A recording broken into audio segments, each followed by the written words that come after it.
Happy holidays, everyone, and go Raiders!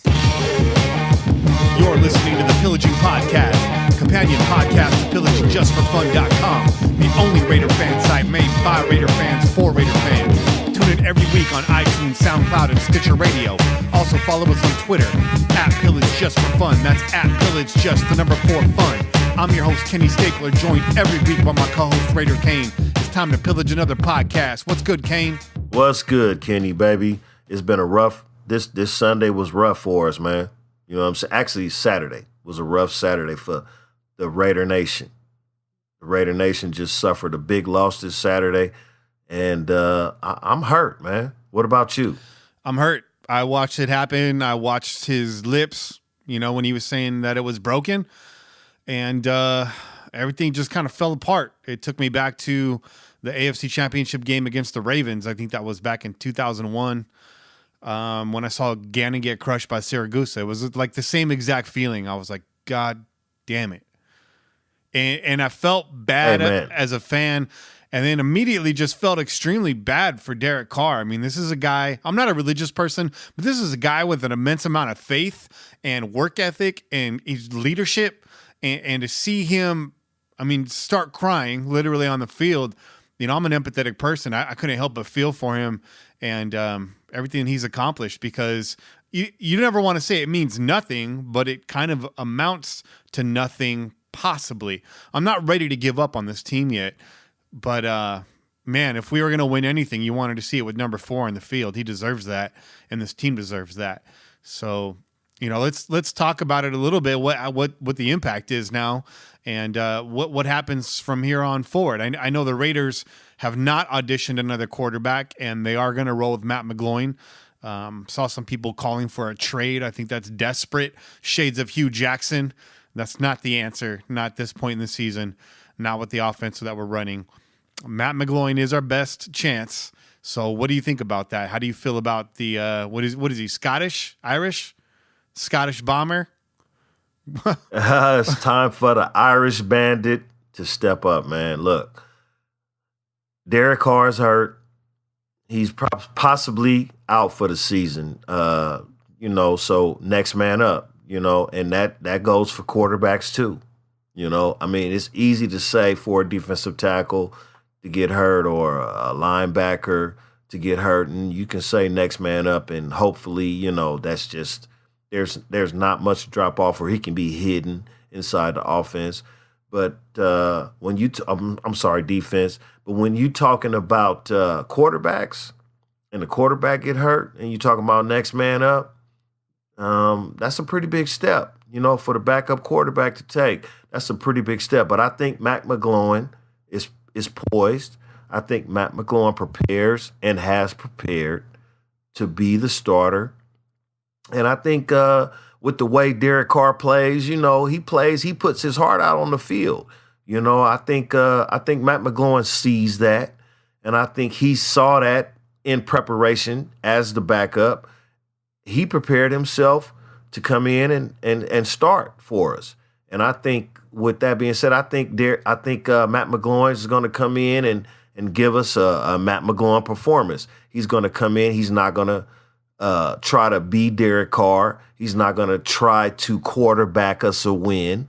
He's going to rely on the run game and rely on this defense.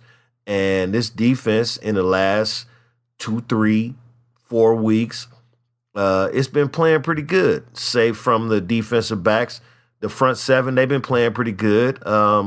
We are not going to face a quarterback next week that we have to worry about that's going to sling the ball all over the field. They don't have much of a running game. So, here comes Matt McGloin, week 17 against a Denver team that's pretty much, they don't know what direction they want to go in. The defense is doing good, but the offense is struggling. So if Matt McGloin can come in here and just rely on the run game, the offensive line, and the defense with Khalil Mack and Bruce Irvin, I think we may be able to still make that AFC Championship game in New England. Well, I think we could definitely beat Denver.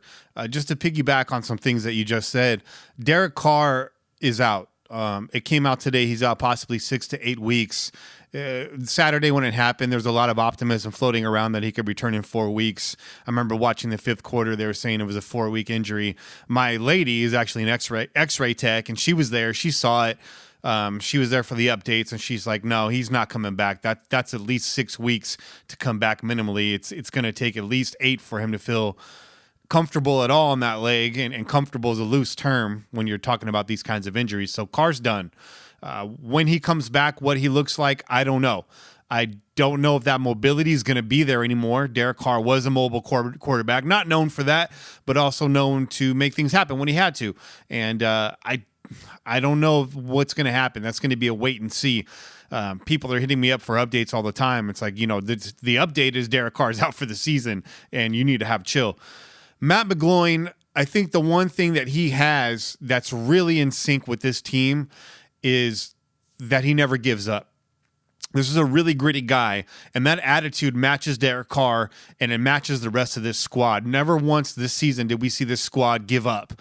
When Derek Carr's pinky got hurt, we gave up a quick scores against Carolina. People said, "Oh, that's because of Carr." That's wrong. That's absolutely wrong. We gave him the turnover. We gave him the short field. The defense didn't quit on Derek Carr, okay? What happened was it was the Raiders defense being the Raiders defense in that game, and I'm not going to rehash that because we already talked about that. But this team doesn't sag. A little bit when Carr went out, and that was a devastating injury on Saturday, so you can understand why. But also it was Andrew Luck on the other side of the field, so it was him getting his at the same time. This team isn't going to give up. This team's going to rally. This team's already in the playoffs. You can't quit when you're already in the playoffs. We have something to play for. This isn't week 10 in a losing season when you're putting in Matt McGloin just to see how that looks. This is, going into week 17 of AFC, what could be an AFC championship or AFC West championship season with the starting quarterback out, and you have everything to play for. So I expect this team to rally. I expect the defense to show up. The pass rush has been tenacious the last few weeks. The defensive backs do leave a lot to be desired, especially against the smaller, speedy guys. But I think everybody's going to rise to the occasion. The only question mark is Matt McGloin. How much of a question mark is it? Looking back at 2013, Matt played in 7 games. He started 6 of those games. His completion percentage was about 56%. He threw for about 1,500 yards. He averaged less than 10 yards a reception.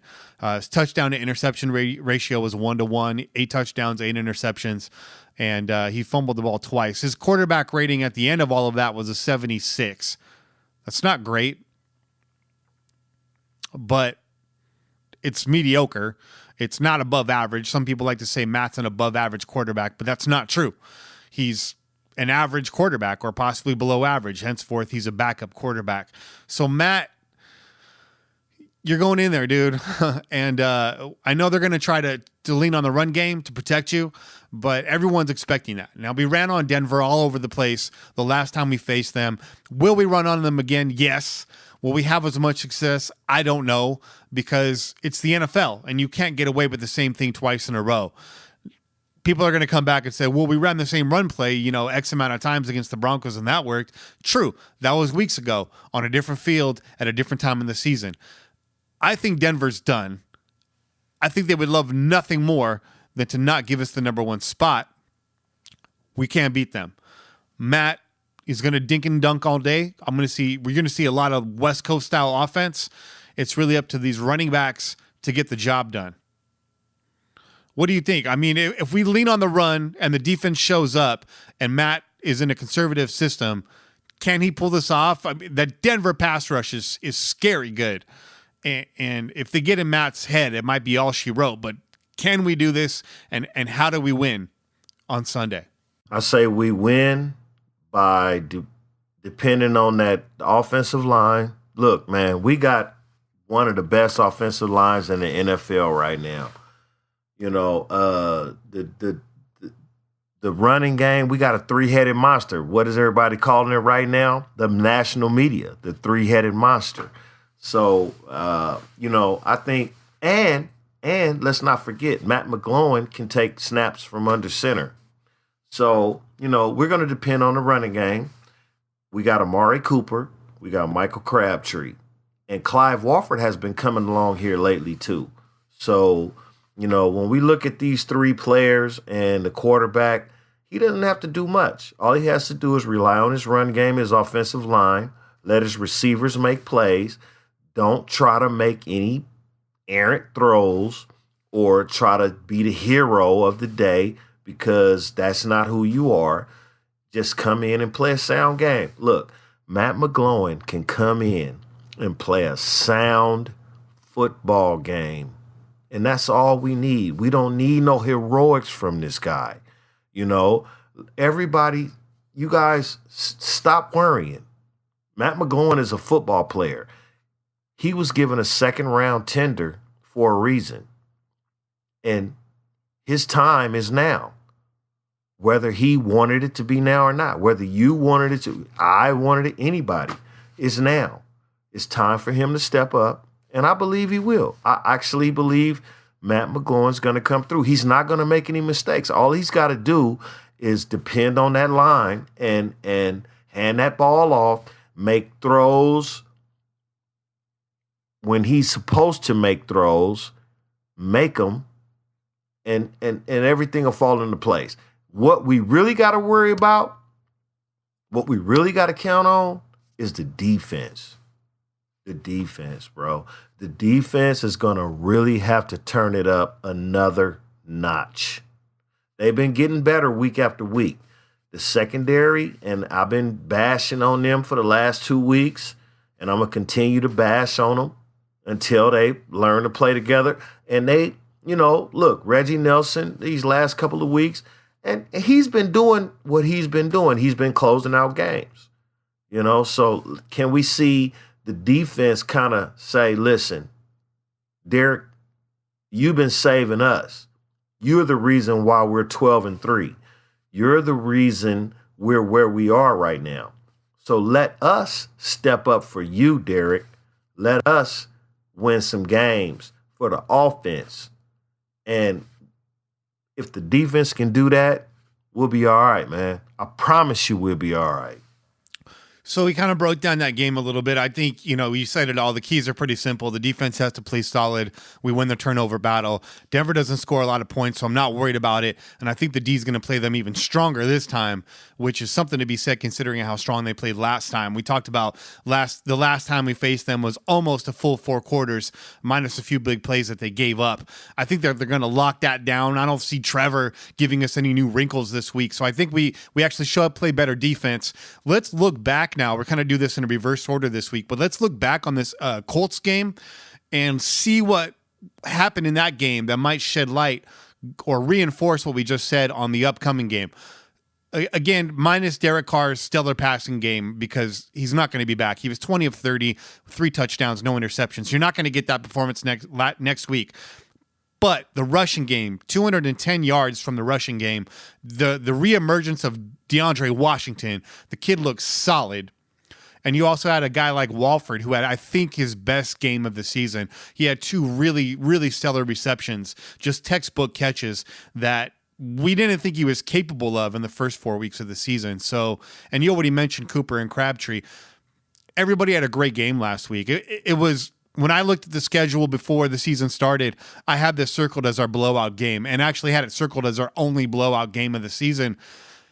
And it was well on its way to being a blowout game. In fact, you might even still be able to say it was a blowout game. The score was a late rally by Andrew Luck is what that score shows. And if Carr doesn't get hurt, who knows? We could have put 40 on the board on Saturday. So looking back at this Colts game, it gives us hope. The defense played really well as well. 3 turnovers forced in that game and forced early on, I should add. 2 interceptions from the secondary and, of course, a forced fumble. I think you're going to see more of that next week as well. So all of the ingredients are there for a victory. And we need this victory to get the first round bye, give McGloin some more time to practice and get them to change up their game plan a little bit and kind of suit and tailor his needs. I see it happening. I'm not worried about this next game. I'm a little bit concerned about what might happen in the playoffs, but I'm not going to even think about that yet because we don't even know who we're facing yet. Bottom line, we have to beat Denver and get that bye for a multitude of reasons now. So what did you see in the Colts game that gives us hope for next week? Well, I saw we came out and we dominated. I saw the offense came out, and Derek Carr actually finally looked healthy. The defense basically shut them out. 19-point lead before Derek Carr got hurt. What really hurts my feelings about this team is that the resilience is there, but it takes a little bit of time for it to set in. I mean, it's like, okay, Derek gets hurt, the wind goes out of our sails, and the Colts go on a 14-point run. They come within a touchdown and a 2-point conversion of winning the game. And don't think that Andrew Luck couldn't have did that if Matt McGloin wouldn't have made that first down throw. So my thing is this: the defense needs to learn that they have to come to play every week. You cannot rely on Derek Carr. And now, guess what? You cannot rely on Derek Carr. So what I saw from that game is I saw that the defense has let the offense pretty much win games. And when every time, and this even the last time there was a little bit of a scare when Derek Carr got hurt or whatever, and we thought, something was against Buffalo or whatever. We almost, was it Buffalo or was it, I believe it was Buffalo. We let them back into the game. So every time Derek Carr get hurt, this defense let the offense of the other team back into the game, man. And they need to realize they're a big part of this team just as much as the offense is.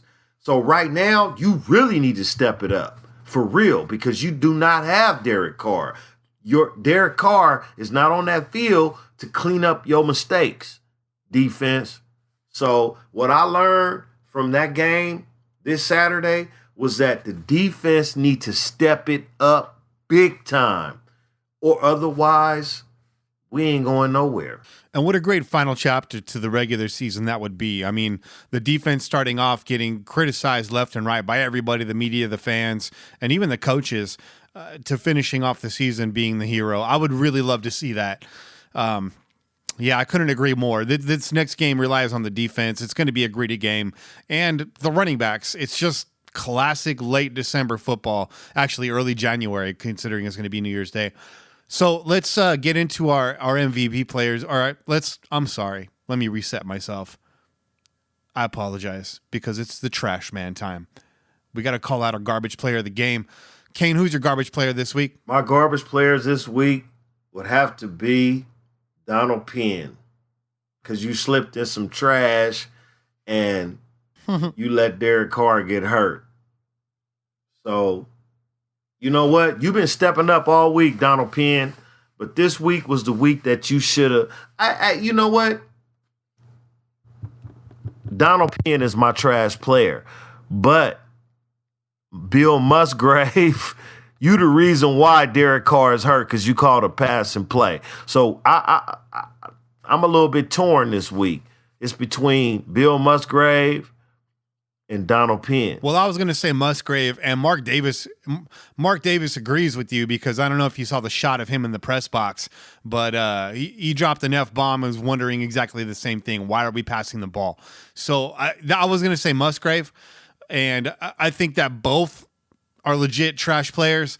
I'm going to reach a little bit here. And last week you gave a game ball to Janikowski, and this week I'm going to say he's a trash player. I'm going to give him like the C, or the number 3 trash player in this game, because we're headed into the playoffs. Can't be missing extra points, bro. Those points win or lose games in the playoffs. Chip shots are not to be missed. Come on, Jano. 17 years, bro. I just gave you props last week, dude.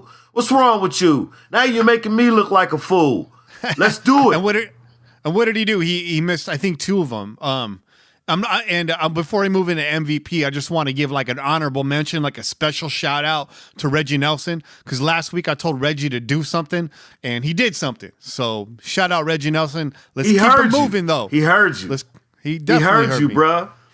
He heard you, bruh.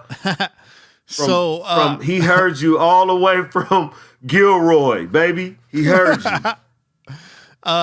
And just to correct, that was actually looked it up. That I had to remind myself that was the Panthers game that Carr got hurt. It wasn't Buffalo. So MVP player this week. Who's your MVP player? My MVP player is Matt McGloin.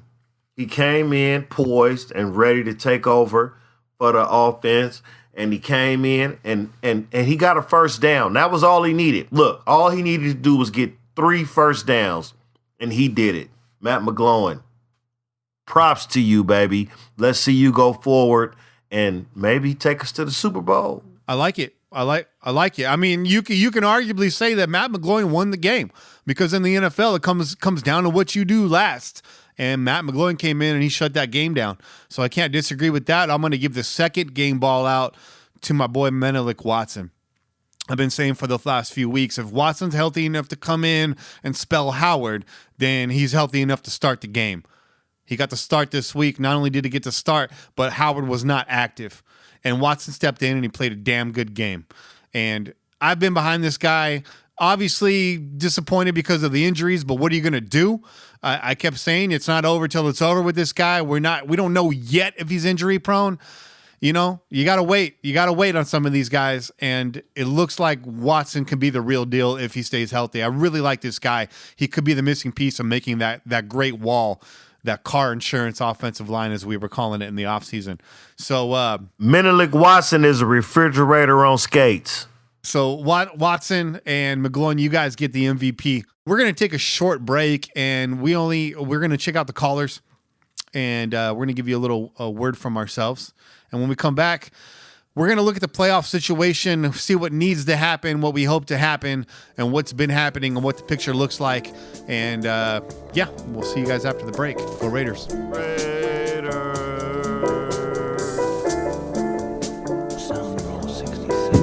You're listening to the Pillaging Podcast, companion podcast to PillagingJustForFun.com, the only Raider fan site made by Raider fans for Raider fans, featuring fan-submitted articles and the most lively Raider Nation conversation on the internet. Follow us on Twitter @PillageJustForFun. That's @PillageJust4Fun. Also, tune in every Tuesday on iTunes, SoundCloud, and Stitcher Radio. What's up, Kenny? 303 Raider Nation still believes the Red Rifle can still lead us. People forget that Jeff Hostetler came in for the Giants years ago and won a Super Bowl. And I believe even Tom freaking Brady was a backup when Bledsoe got hurt. But either way, we're excited about the opportunity to be in the playoffs. Sad that our leader's out. But watch out, Raiders can still do damage. I'm out. Hey guys, this is DJ Johnny from Chicago. Just calling in, enjoyed the podcast, enjoy what you did with the site, creating it, and it's been a godsend, and really appreciate it, Kenny. Thoughts on Matt McGloin? Obviously, devastating blow with Derek Carr going out.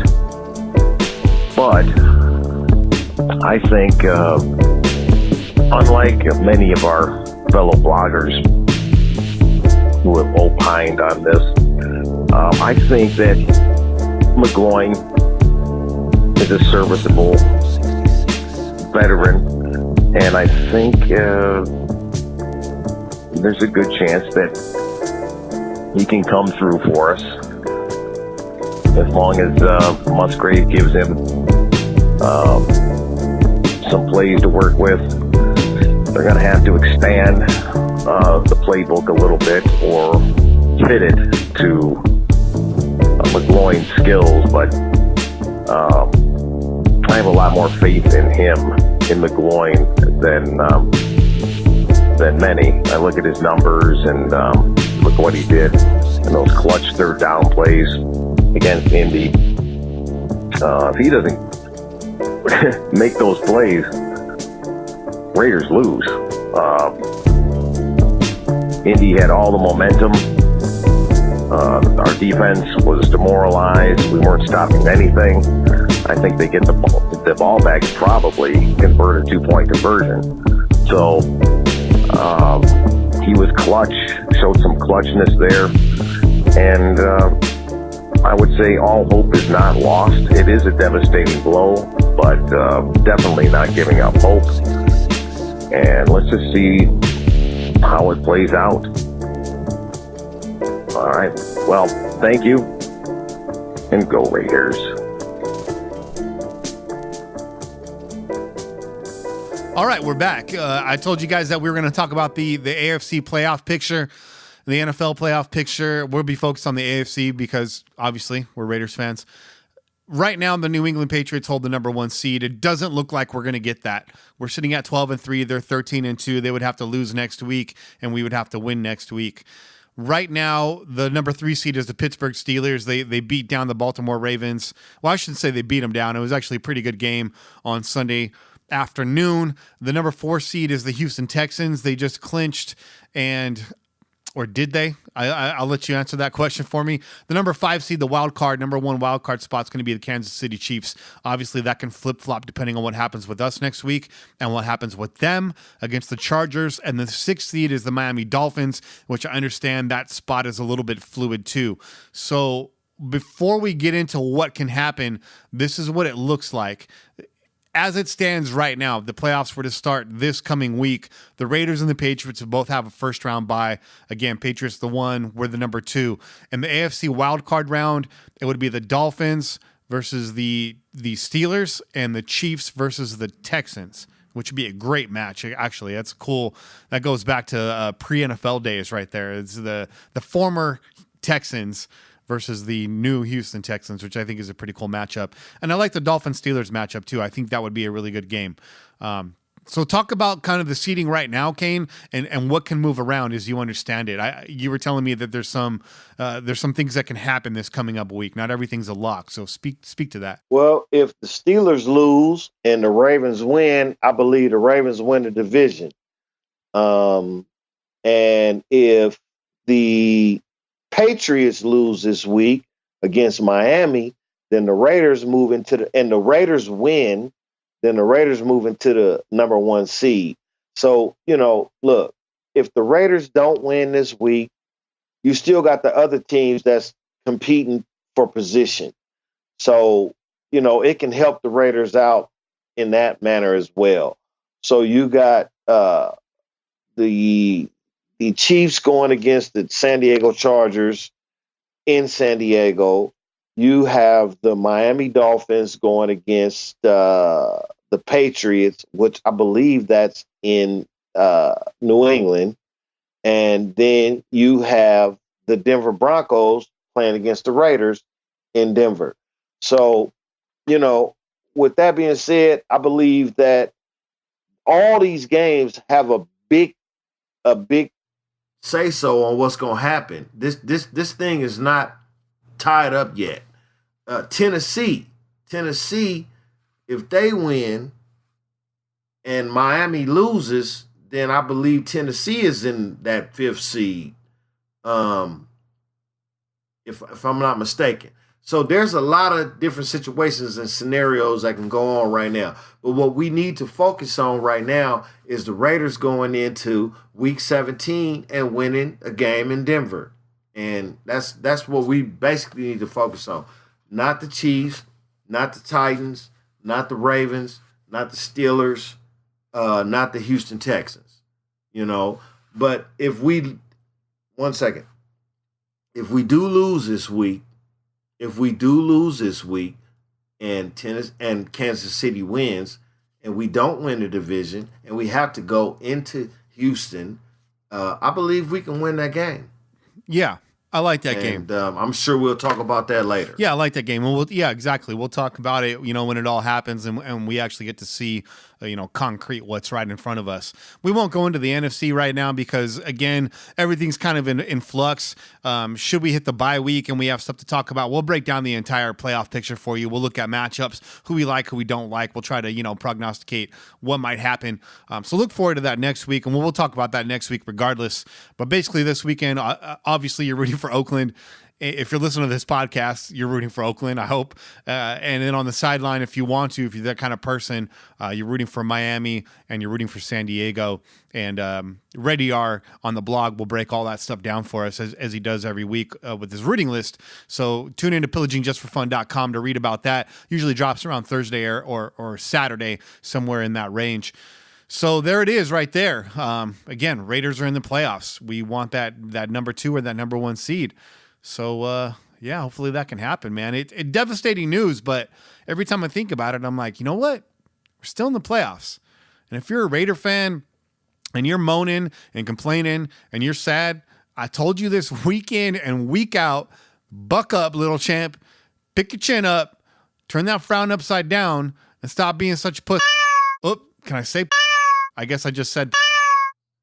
You just said. And you know what else? You should have said. Does our show sound any different than it did last week? Listen, we think the Raiders are going to win. We think the Raiders are going to keep winning. And I don't have a reason to think they're not. Like I said, Matt McGloin would not be on this roster if Reggie McKenzie did not think he was worthy of being a backup. And you know what? If we had to say this, and oh my God, I hope we don't, but if we do, Matt McGloin struggles, Connor Cook is a viable backup. And this is something that I hope we don't even have to discuss. But when I do say this, Connor Cook is a viable backup. Connor Cook has won big games. Connor Cook is a winner. So if we do have to rely on Connor Cook because of some crazy reason, then I think we can. Look, I don't have no reason to believe that this team can't make it to the Super Bowl with the roster and the backup quarterback starting. I really don't. I don't think that Matt McGloin is going to struggle in Denver. I don't. I think this team is poised to go out and show that we are good with or without Derek Carr. And I think that Matt McGloin is poised as a free agent next year to come out and show that he's worthy to start on another NFL team. And all of you guys on the blog that know that I've stated this many times, Matt McGloin can start on another NFL team. Guess what? Matt McGloin is starting on an NFL team this week. So we'll see what's going to happen. Thanks for saying all that because, I just said it, don't get your hopes down. Don't get your spirits down. Keep on keeping on because sooner or later, right, in a few weeks, the Raiders are coming back to the Oakland Coliseum, we hope. And when they do, we don't need 57,000 fans crying in the stadium. We need people in there screaming and yelling and getting loud. And you need to get back to that form, Raider fan. You need to step up and don't get so sad. Don't get so down on yourself. Remember, your general manager built this team from the trenches outward, and that's exactly how we're going to win. That's how we have to win now. That's it for this week's show, guys. Tune in every Tuesday on iTunes, SoundCloud, and Stitcher Radio. Also follow us on Twitter at PillageJustForFun. That's at PillageJust4Fun. I'm Kenny Stapler. I'm Raider K.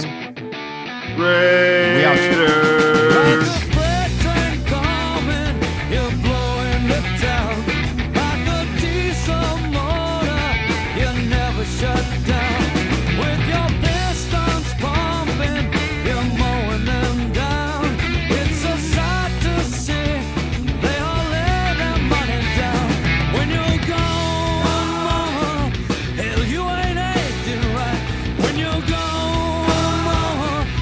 Still see your eyes.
All right.